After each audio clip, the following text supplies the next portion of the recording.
Oh, hey there.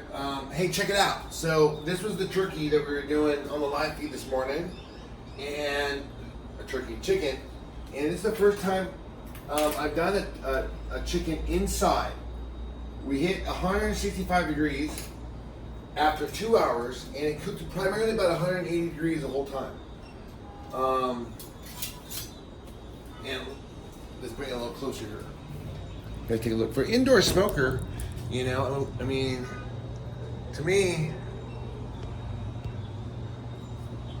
it's not brown and crispy on the outside because we don't put any oils or anything like that. So, you know, probably, you know, that, because that just adds fat.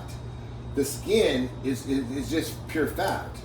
So, in order to make this edible for us, we have to take the skin out. But I leave it on because you want a little bit of flavor on this stuff. I mean, come on. I'm not going to kill myself. But when you eat it, if you avoid eating the fat and you eat mostly the protein, then it becomes another a nutritious meal. I'm going to drain this out here.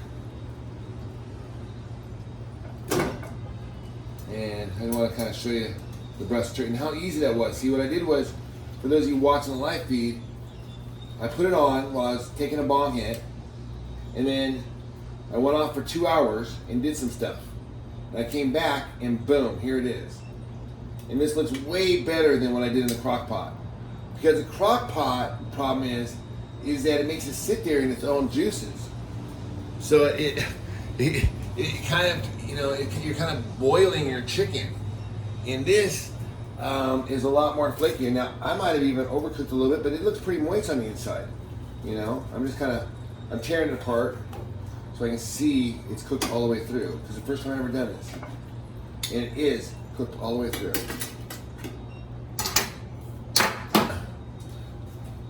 So, barbecue aficionados, man, indoor barbecue right there.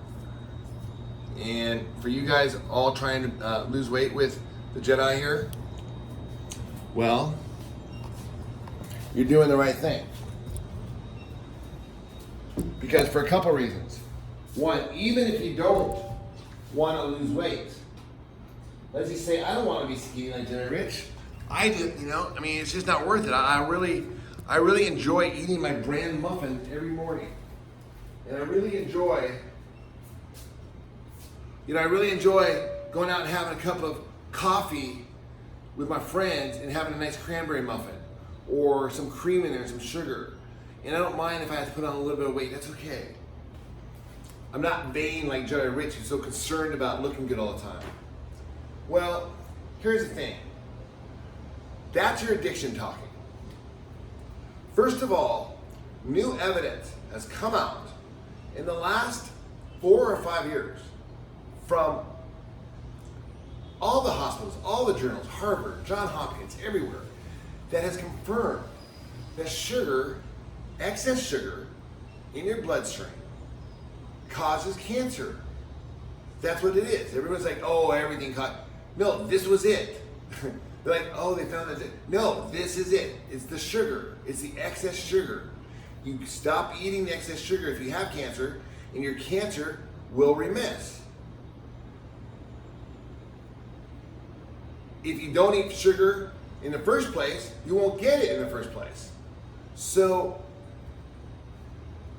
this is evidence. This is not me theorizing. I am reading these journals, and I'm telling you what they say. And this is 2016 stuff, okay? Now here's the new stuff. See, this is where there's a reason why you're confused.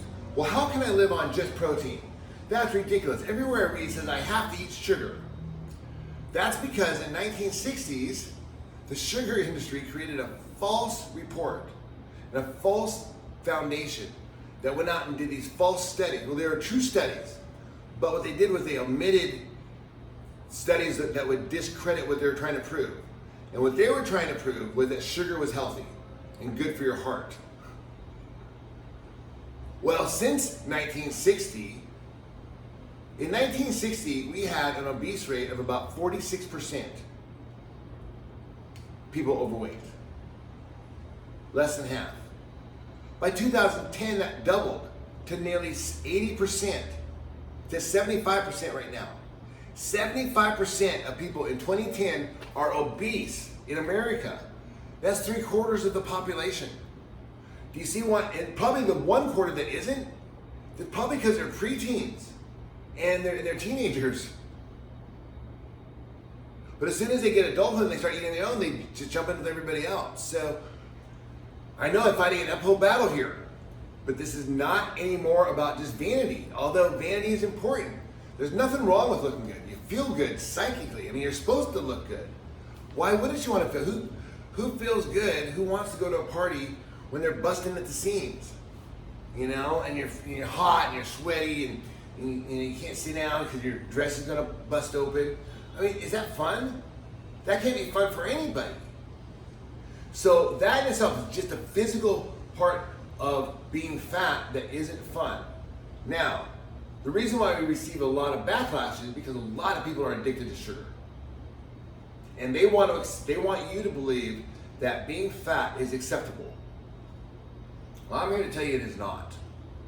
It is not healthy and it is not good for you, and we have evidence to prove it. It took 50 years to undo what they told us in the 60s on a couple things.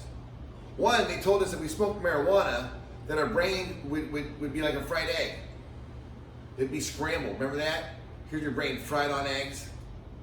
Well, the fact is that was a lie, and they knew that because 100 years before that, they were using marijuana for hundreds of years in this country, right here. And just in the 1900s, they started making it illegal because, well, some people just didn't like that other people were doing it. You know, who knows? I think maybe they're trying to sell tobacco. I don't know what their motivation was, but I do know that they lied. And I do know that in the 60s, the government made weed illegal and said that sugar was good for your heart. And we know today in 2010 that sugar makes you fat, it makes you obese, and that it causes cancer. So even if you think you don't want to look good and you think you're happy being fat, well, how happy are you going to be when you have cancer? In women, breast cancer. It causes breast cancer and uterus cancer. Cancer of the uterus.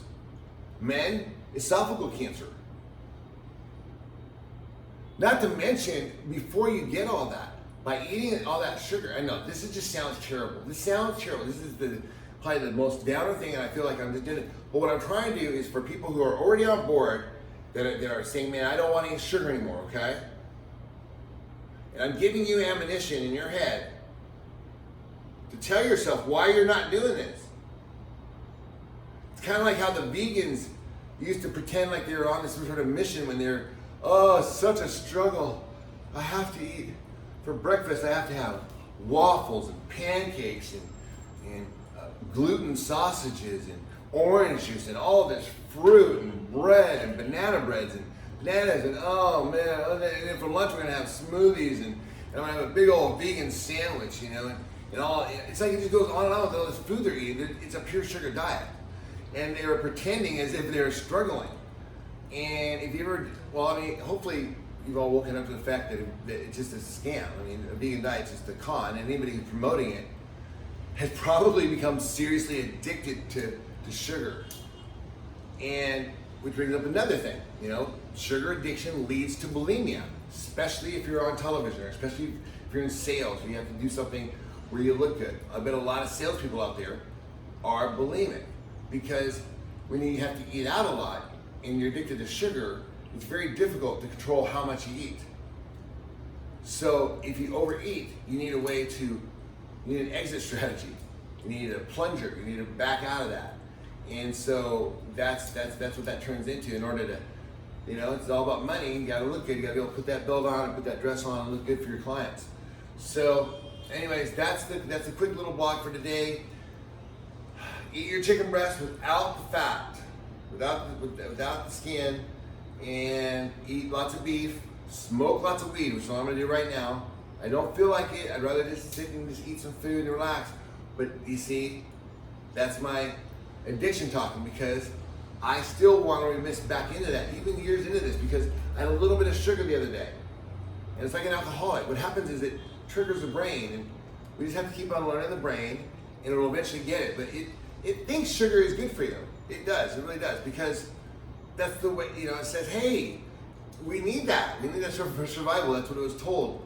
But that was back when Like if you had, if there's no food, and all you have is foliage, there's a big bush of things, and the idea was to direct the person to eat the berries, 1 or 2 blueberries that are up there, not all the leaves and thorns, because those don't have a lot of calories in them. So that was the point of making it pleasurable and making you crave the sugar. But at this stage, you can buy a basket of blueberries for $1. I mean that would be like almost impossible for a human back in the day to gather in like a day. I mean, it's because they're all just spread out. Anyways, I gotta go. Thanks for watching. This is the Naked Jedi, and please continue subscribing. I really appreciate it. It just kind of reinforces that hey, we're doing it, that you guys care. Because if you guys don't care about health and diet, I don't really care to tell you guys about it. I mean, I'll tell people because if they're interested, because hey, I've been given a gift, and that is the gift of knowledge. I have a degree in biology. I studied nutrition, studied all this with my wife, and we figured this out. And so, the way I pay back the universe is I buy a bunch of gear and I make videos to teach you what I learned. Now, if you're not interested, well, great. Maybe I don't have to make these anymore. I can go do something else. I really would. I really wouldn't mind. But if you are interested, I'm very interested in helping you. So please comment below if you are, and I'd be happy to answer your question, because this is scary, and it's not for the average. That's why we call it the Jedi program or whatever, because it's not for everybody. It's usually it's probably a one-person deal, because your partner is not going to want to give up sugar. How are you going to find 2 people who want? Jedi Joy and I did it because, well, worked out that way. But for most of us, it's a journey on your own, but you're not alone because you have the Jedi support. So check out JediRich.com. Thanks for watching.